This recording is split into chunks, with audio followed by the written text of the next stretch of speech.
warahmatullahi wabarakatuh. Waalaikumsalam warahmatullahi wabarakatuh. Hello student, how is it going and how are you? I'm fine. Alhamdulillah.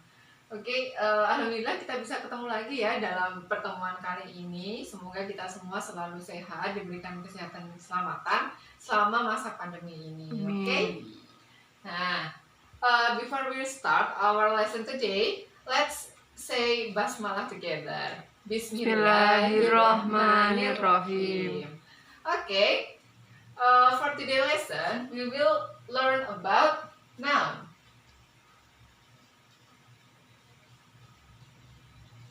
Noun. Jadi dalam bahasa Indonesia, noun ini artinya adalah kata benda. Kata benda. Jadi kata-kata yang difungsikan untuk menyebutkan benda-benda yang ada di sekitar kita yang berbentuk fisik maupun yang abstrak. Yang berbentuk fisik atau fisikal di sini yaitu barang-barang yang bisa kita lihat, bisa kita rasakan lewat semua panca indera. Sedangkan kalau yang abstrak itu berarti hanya benda-benda yang dapat kita rasakan aja tanpa kita tahu wujudnya. Oke, itu tadi definisi dari noun ya. Untuk selanjutnya kita bakalan belajar mengenai fungsi-fungsi dari noun. Jadi dalam suatu kalimat, noun itu punya 4 fungsi. There are 4 functions of the noun. The first one, atau yang pertama, yaitu sebagai subjek. Nah, contoh kalimatnya. The puddle is fulfilled with the water. Nah, botol di sini merupakan subjek dari suatu kalimat yang merupakan bagian dari kata benda. Jadi kata benda itu bisa berperan sebagai subjek. Yang kedua itu objek. Ada 2 jenis objek. Yang pertama direct dan indirect. Nah, kalau direct object itu artinya objek langsung. Jadi kata benda di sini dikenai langsung oleh si subjek dan juga predikat. Contohnya, I have a pen. Saya punya sebuah pena. Jadi sebuah pena ini langsung dikenai oleh subjek, dan kalau tadi kalimat nominal ya, jadi langsung dikenai oleh kata-kata I dan have. Itu namanya direct. Kalau yang indirect artinya tidak langsung. Artinya tidak langsung. Jadi kata benda di situ tidak dikenai subjek dan juga verb secara langsung. Contohnya, I give my sister a pen. Saya memberikan saudara saya sebuah pena. Nah, di depannya kata pena kan ada saudara saya. Jadi yang dikenai kata kerja dan juga subjek itu yang di depannya. Makanya kata-kata a pen itu masuk sebagai indirect object. Nah, yang ketiga merupakan complement atau pelengkap. Nah, yang dimaksud pelengkap di sini, kalau yang 2 kalimat tadi kan biasanya dikenai oleh verb atau kata kerja. Kalau complement di sini itu merupakan bagian dari kalimat nominal atau kalimat yang tanpa kata kerja. Contohnya, she is a student.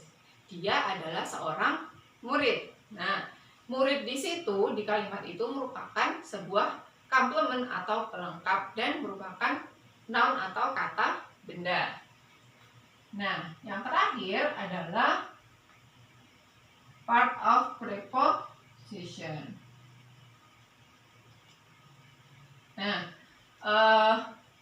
yang dimaksud di sini adalah jadi noun itu berperan sebagai keterangan tempat dan juga waktu. Misal, I'm shopping at the market. Atau jadinya saya sedang berbelanja di pasar. Jadi keterangan waktu di situ di pasar itu merupakan noun atau kata benda. Tadi kan kita udah belajar tentang fungsi dari noun. Selanjutnya yaitu jenis-jenis noun. Ada berapa sih? Ada 3. Yang pertama yaitu proper noun dan common noun. Jadi yang dimaksud proper ini merupakan kata-kata atau benda-benda yang lebih spesifik. Kalau yang common itu lebih ke yang umum. Contohnya, Laila will go to the school on Monday. Jadi Laila bakalan akan ke sekolah itu hari Senin. Jadi hari Senin atau Monday di sini merupakan bagian dari week. Nah, Monday. Yang ini weeks atau day.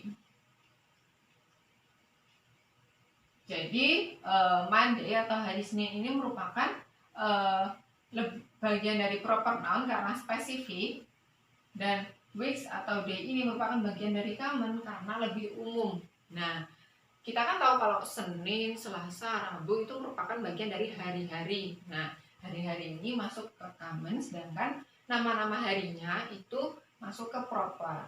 Ciri khas dari proper noun yang lain itu biasanya ada huruf kapital atau huruf besar di depannya. Kayak merek-merek, kemudian nama orang, itu masuknya ke proper. Terus jenis yang kedua. Jenis yang kedua itu yaitu concrete dan abstrak. Kayak yang udah dijelaskan tadi di depan, concrete itu bisa kita rasakan, bisa kita lihat secara physically. Jadi bisa kita lihat secara fisik. Sedangkan kalau abstrak itu biasanya hanya bisa kita rasakan tetapi tidak bisa kita lihat atau tidak bisa kita sentuh yang wujudnya. Contohnya kalau concrete itu kayak benda-benda di sekitar kita. Ada chair atau kursi, ada table atau meja, terus ada ada pen, ada pena, kemudian books. Ini termasuk bagian dari concrete noun. Kalau yang abstrak, contohnya itu kayak feelings atau perasaan kita. Jadi misal pas kayak contohnya pain atau sakit, terus apa lagi ya, confused atau bingung, itu merupakan bagian dari noun. Bisa kita rasakan tetapi tidak bisa kita lihat wujudnya. Terus selain itu selain feelings ada emotion. Jadi kayak happiness atau kebahagiaan itu kan tidak bisa kita lihat wujudnya tetapi bisa kita rasakan. Itu tadi ya perbedaannya concrete dan abstrak. Yang terakhir yaitu countable dan uncountable.